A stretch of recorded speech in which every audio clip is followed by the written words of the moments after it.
On the day I met my daughter's fiancé, he looked me straight in the eye and called me an unemployed nobody. He didn't know that the company he bragged about working for was one I had built from the ground up. That was the moment I decided that if Tyler wanted to play games with respect, I'd make sure he learned his lesson in front of everyone who mattered most. My name is Michael Grant. I'm 58 years old, and if there's one thing life has taught me, it's patience. For the last 2 years, I've lived quietly on the outskirts of Austin, Texas. A modest home, a small garden, and long walks by the lake. My daughter Emily believed I was simply retired, living on savings after a lifetime of hard work. That was true, at least on the surface. What she didn't know, what almost no one knew, was that I wasn't just retired. I was one of the original founders of Neural Core Systems, a now booming tech company specializing in artificial intelligence security. We'd started in a dusty garage 30 years ago, my best friend Robert Hale and I, risking everything we had. Decades of sacrifice, 18-hour days, and missed family milestones had paid off. Today, Neural Core was worth over $500 million. I had stepped away to breathe, to finally enjoy the life I'd put on hold. But that didn't mean I was done, and it didn't mean I'd forgotten how to fight. So when Emily introduced me to her fiancé, Tyler Brooks, I wanted to give him a chance. He was polished, confident, the kind of man who filled every silence with talk of numbers, goals, and disruption. He had only been at Neural Core 3 years, but he talked like the company wouldn't survive without him. "Mr. Grant," he said as we sat down at the restaurant, "Emily tells me you're between jobs right now. Don't worry, I know how tough that can be at your age. If you ever need some entry-level work, I could put in a word for you." I smiled, keeping my voice calm. "That's generous of you, Tyler." But inside, something sharpened, because the boy sitting across from me had just called me useless. He thought I was a relic, a man with no future, someone to pity. He had no idea I was the reason his company even existed. That night, as I drove back home under the Texas night sky, his words echoed in my mind. Unemployed, dead weight, at your age. By the time I reached my driveway, the anger had cooled into something far more dangerous. A plan. And Tyler Brooks was about to become my favorite project. Tyler started visiting more often after the engagement. At first, it was the usual polite pre-wedding routine. Dress fittings, menu choices, a dozen tiny decisions that somehow amount to a whole life. But behind the practiced smiles and the careful small talk, Tyler's real personality bled through in thin, bright lines. Impatience, measurement, ranking. He measured people the way other men measure sales pipelines, by how useful they were to him. One afternoon, while Emily fussed with fabric samples upstairs, Tyler settled into my living room like he owned the cushions. He flicked through a home magazine, glanced up, and said without malice or humor, "Mr. Grant, Emily tells me you're not working right now. That's tough. If you ever feel like earning a little, I could put in a word for you at Neural Core. They always need people who can do basic admin. It's honest work." His tone was almost sympathetic. That was the worst part, the soft condescension that wrapped cruelty in kindness. I smiled, nodded, and accepted the role he'd handed me. The kindly, out-of-step father who needed help getting by. After they left, I didn't go to my study right away. I lingered in the kitchen and ran my fingers along the edge of the counter, feeling the worn, satisfied dents my life had left there. I thought of Emily as a child, mud on her knees, hair in a loose braid, her laugh filling the house. I thought of quiet nights building something from nothing with Robert Hale, soldering boards in a garage that smelled of oil and takeout. I thought of the nights we slept on cots because we couldn't afford a bed, of the first prototype that failed spectacularly and the second one that didn't. When I finally stepped into the study, the room felt charged, like a stage before the curtain. The walls told the truth, patents in frames, faded photos of late nights and younger faces, the first press clipping with our half-terrified, half-triumphant smiles. I ran my hand over the edge of the oak desk and opened the top drawer. Beneath the journals and a stack of old invoices lay a thin folder marked Neural Core, Founders. The name still sounded foreign to people like Tyler, too big and abstract to connect to a man who once wore grease under his nails. I picked up the phone and called Robert.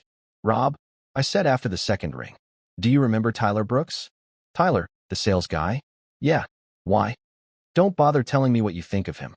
Tell me what the board thinks." There was a long pause. "He's liked on the surface. aggressive, hungry.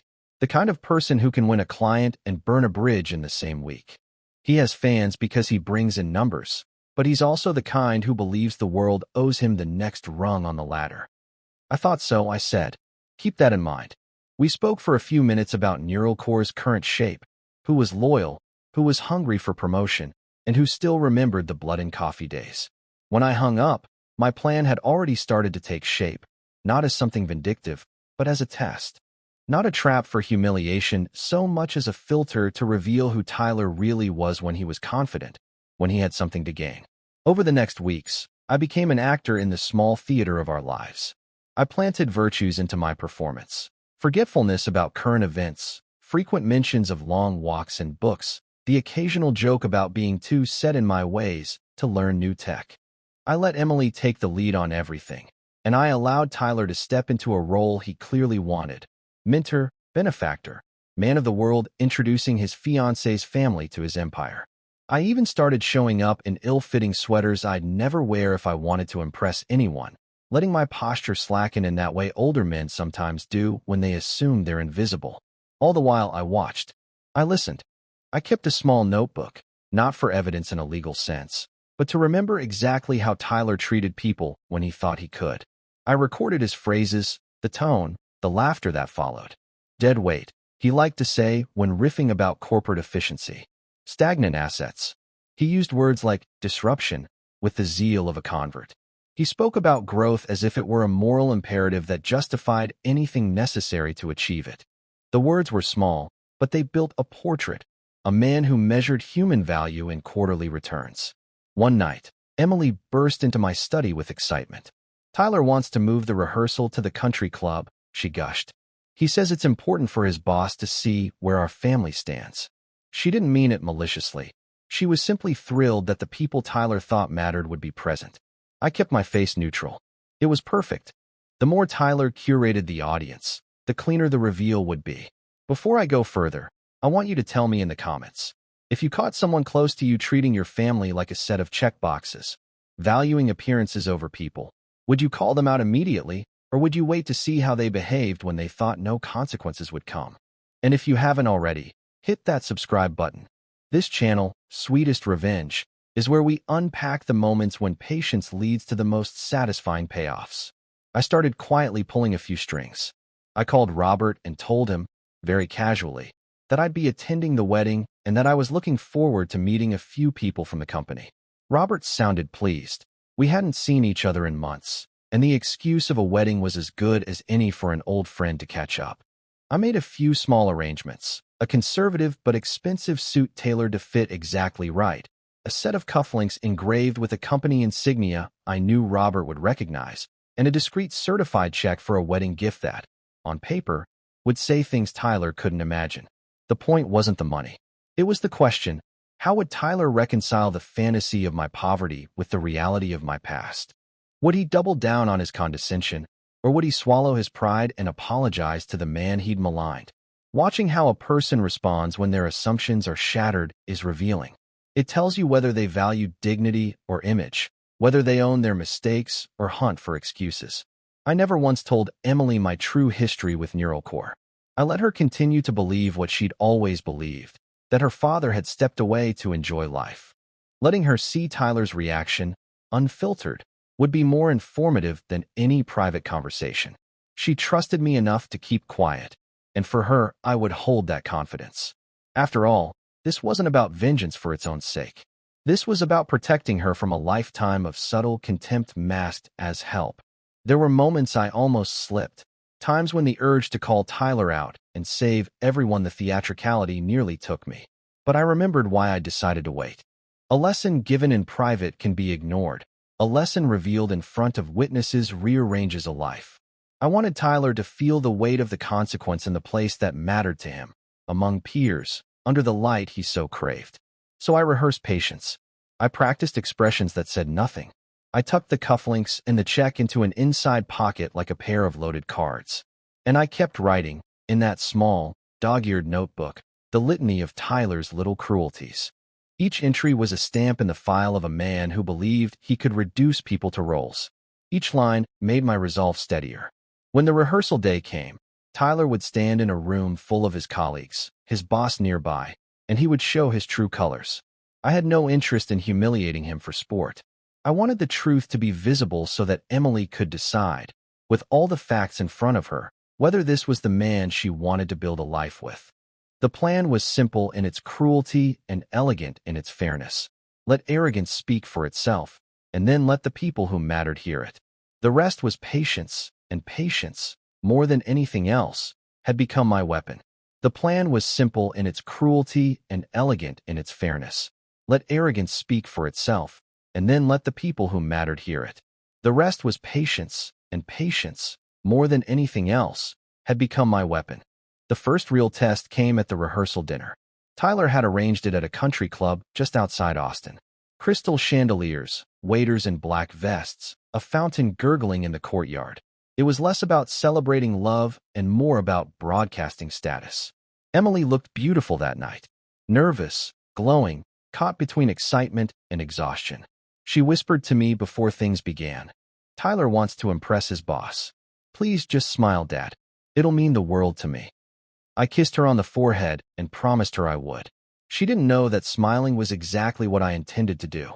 Tyler strutted around the room, shaking hands like a politician. He made a point of introducing me as Emily's dad. He's retired now, but don't worry, he's harmless. That line earned polite laughter from a few of his co-workers. My jaw tightened, but I kept my face calm. They weren't laughing at me. They were laughing with the caricature Tyler had painted. And I wanted that picture burned into their minds, because it would make what came later all the more devastating. Dinner was served. Wine flowed. Tyler stood to give a toast, glass raised high. To family, to opportunity, and to the future, he said. His boss, a tall man named Carter Willis, lifted his glass in response.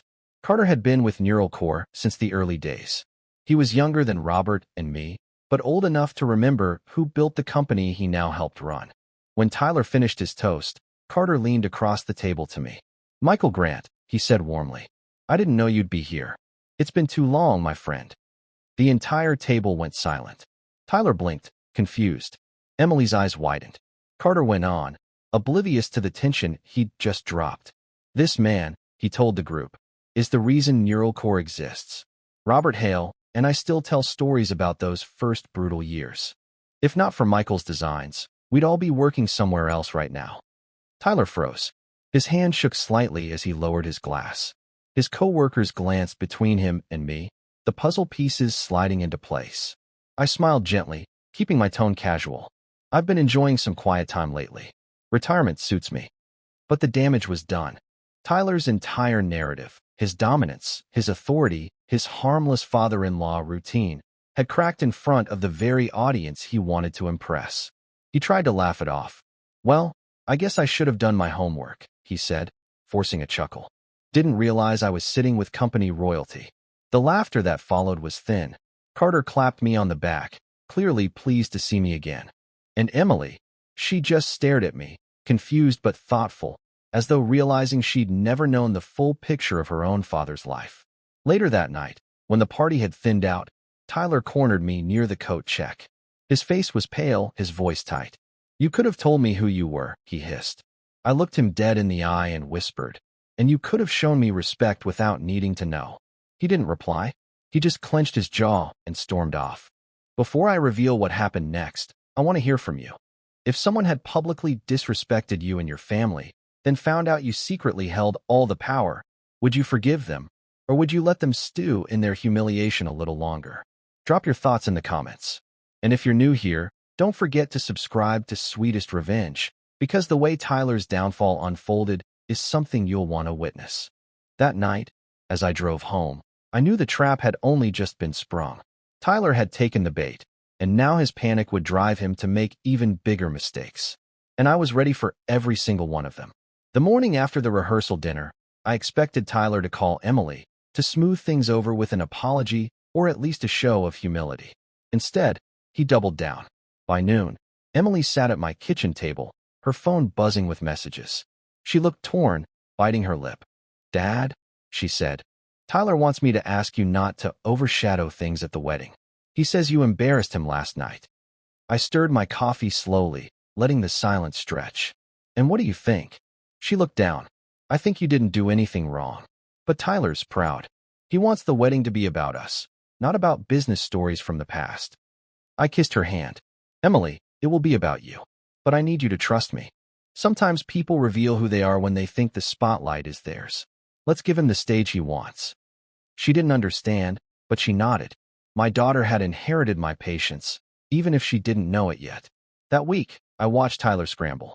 Through quiet calls with Robert and Carter, I learned that Tyler had suddenly started lobbying for a promotion, using the wedding as leverage, bragging that soon he'd be family with one of the founders.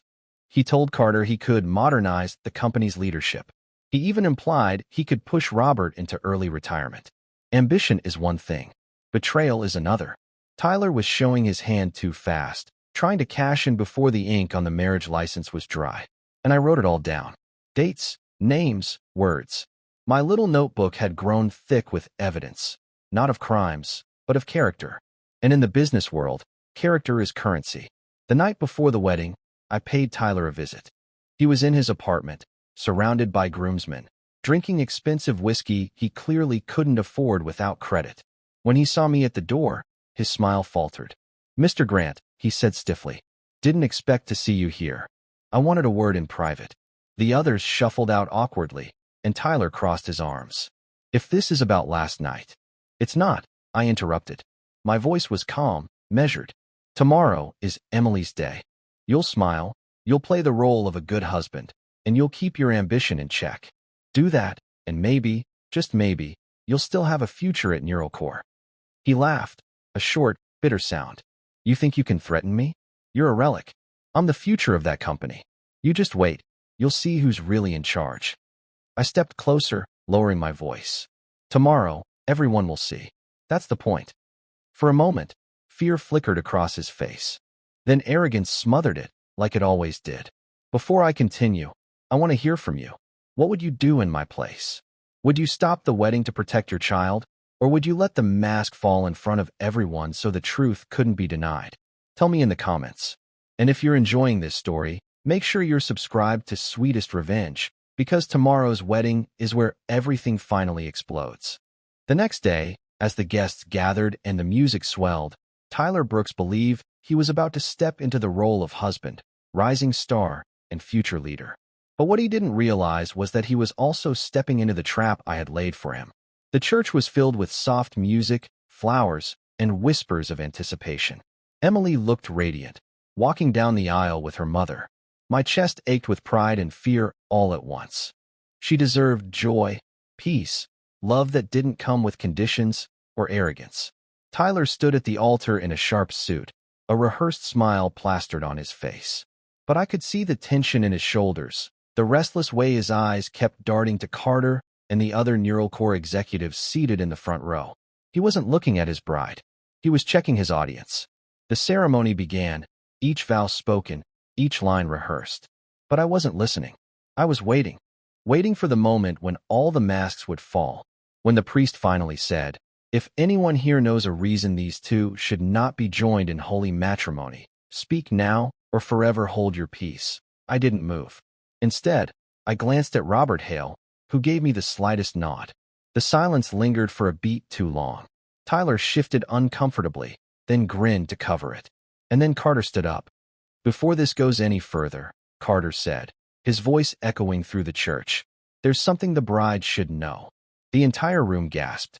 Emily froze, her bouquet trembling in her hands. Carter continued, "Just 3 days ago, your fiancé told me he planned to use this marriage to force out Robert Hale and take control of NeuroCore. He said he would leverage his connection to the family to secure his position. He even implied that your father was dead weight." The church erupted. Emily's eyes flew to me, tears of shock welling. Tyler stammered, his face pale. That's not what I meant." But Carter wasn't finished. He bragged about climbing to the top on someone else's back. He laughed at the idea of loyalty, and he thought no one would ever find out. Robert stood next, adding, "We've been watching him closely, Michael and I. Every word he said, every move he made, we wrote it down. We let him expose himself. And now everyone sees him for what he is." The silence that followed was crushing. Tyler's face crumpled under the weight of his own arrogance. Emily dropped her bouquet, tears spilling freely now, not from joy, but betrayal. She turned to him and whispered, "Is it true?" He reached for her hand, desperate. "Emily, I was just trying to." She pulled away before he could finish. And then, the most devastating blow of all, the guests began murmuring, Neural Core colleagues whispering to one another, their faces grim. His boss had condemned him, his fiancé had rejected him, and his future had shattered in front of everyone he'd ever tried to impress. I stepped forward, not raising my voice, not gloating. Just calm, deliberate truth. Respect is not something you demand, Tyler. It's something you earn. You had a chance to be part of this family. But instead, you chose ambition over honesty, power over love. And now, you've lost both. Emily sobbed into her mother's arms. Tyler stood frozen, then stormed out of the church as whispers followed him like a storm cloud. The ceremony ended not with vows, but with clarity.